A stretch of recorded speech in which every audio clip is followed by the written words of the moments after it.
কত হলো দিদি? দুটো চা আর দুটো বিস্কুট, 30 টাকা হয়েছে। আচ্ছা ঠিক আছে। এই মাসি ফোন করছে, দুপুরে কি খাবি বল? তুই যেটা খাবি সেটাই বলি দে। আর তুইও না, সবসময় আমি যা খাবো তাই খেতে হবে না। আচ্ছা ঠিক আছে।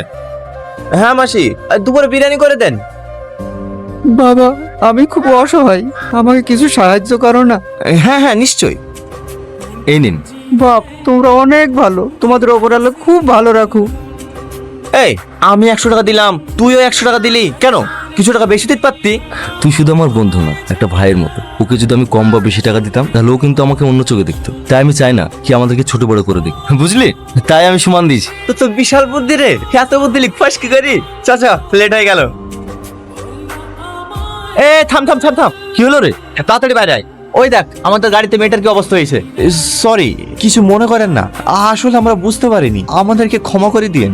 রুমালটা দিয়ে মুখটা মুছে নিন। মেয়েটা কোনো রেসপন্স করছে না কেন?